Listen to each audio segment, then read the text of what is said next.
Hi everyone, welcome back to another video.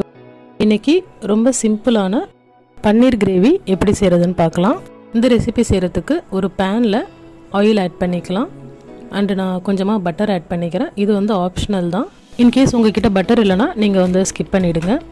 Next வந்து ஒரு 4 onion வந்து நல்லா நான் ஃபைனா சாப் பண்ணி எடுத்துர்க்கேன். இப்போ வந்து இத நான் ஆயில் ஹீட் ஆனதுக்கு அப்புறமா ஆனியன் வந்து ஆட் பண்ணிக்கிறேன். இது வந்து நம்ம நல்லா வதக்கிக்கலாம். ஆனியன் வந்து நீங்கள் நல்லா ஃபைனாக சாப் பண்ணிக்கோங்க. அப்போ தான் வந்து கிரேவியோட கன்சிஸ்டன்சி வந்து நல்லாயிருக்கும். இது நல்லா கோல்டன் ப்ரௌன் கலரில் வதங்கிடுச்சு. இப்போ வந்து இதில் ஒரு ஸ்பூன் ஜிஞ்சர் கார்லிக் பேஸ்ட் நான் ஆட் பண்ணியிருக்கேன். ஜிஞ்சர் கார்லிக் பேஸ்ட்டோட ராஸ்மெல் வந்து போகிற வரைக்கும் நல்லா இதை வதக்கிக்கலாம். நெக்ஸ்ட் இதில் நம்ம ஸ்பைசஸ் ஆட் பண்ணிக்கலாம். ஒரு ஸ்பூன் மிளகாய்த்தூள், ஒரு ஸ்பூன் மல்லித்தூள், அரை ஸ்பூன் ஜீரகத்தூள், 1/4 ஸ்பூன் கரம் மசாலா, 1/4 ஸ்பூன் மஞ்சள் தூள் அண்ட் இந்த ரெசிபிக்கு தேவையான சால்ட் ஆட் பண்ணிக்கலாம். இப்போ வந்து இது ஒரு நல்ல ஃபைன் மிக்ஸ் கொடுத்துக்கலாம். இதை வந்து நல்லா மிக்ஸ் பண்ணிவிட்டு இதோட ராஸ்மெல் வந்து போகிற வரைக்கும் வதக்கிக்கலாம். இப்போது நெக்ஸ்ட்டு வந்து இதில் நான் ஒரு 2 டொமேட்டோ வந்து நல்லா ஃபைன் பேஸ்ட்டாக நான் கிரைண்ட் பண்ணி இதில் நான் ஆட் பண்ணிக்கிறேன். இப்போ இந்த மசாலாவோட இந்த டொமேட்டோ பியூரி வந்து நம்ம நல்லா வந்து மிக்ஸ் பண்ணிக்கலாம். நீங்கள் டொமேட்டோ வந்து ஃபைனாக சாப் பண்ணி கூட ஆட் பண்ணிக்கலாம். பட்டு நம்ம கிரைண்ட் பண்ணி ஆட் பண்ணுறப்ப கிரேவி வந்து கொஞ்சம் திக்காக நல்லாயிருக்கும். இப்போ இந்த டொமேட்டோஸ் வந்து குக் ஆகிறதுக்கு நம்ம வந்து க்ளோஸ் பண்ணி கொஞ்சம் நேரம் வந்து நம்ம குக் பண்ணிக்கலாம். இப்போது வந்து இது நல்லா குக் ஆகிடுச்சு. ஆயிலெலாம் ரிலீஸ் ஆகி மேலே வந்திருக்கு பாருங்கள்.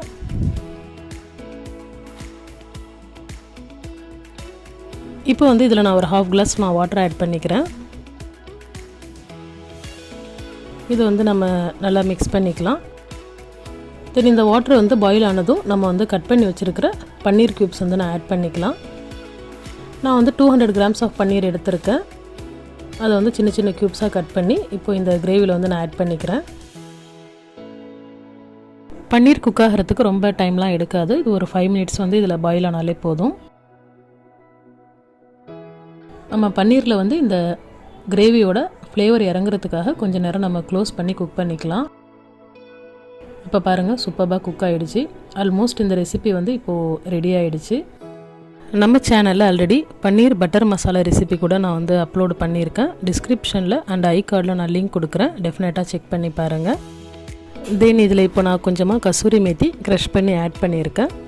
அண்ட் 2 பச்சை மிளகா மட்டும் கீரி இதில் நான் ஃப்ளேவருக்காக நான் ஆட் பண்ணிக்கிறேன்.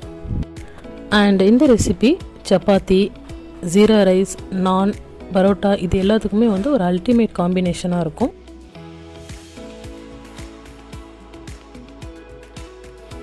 அவ்வளோதான், ரொம்ப சிம்பிளான அண்ட் சூப்பரான பன்னீர் கிரேவி ரெடி ஆகிடுச்சு. இந்த ரெசிப்பியை நீங்கள் ட்ரை பண்ணிவிட்டு உங்களோட ஃபீட்பேக்கு என்கிட்ட கமெண்ட்டில் ஷேர் பண்ணிக்கோங்க.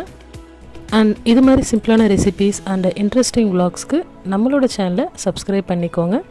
And don't forget to press the bell button. Thanks for watching.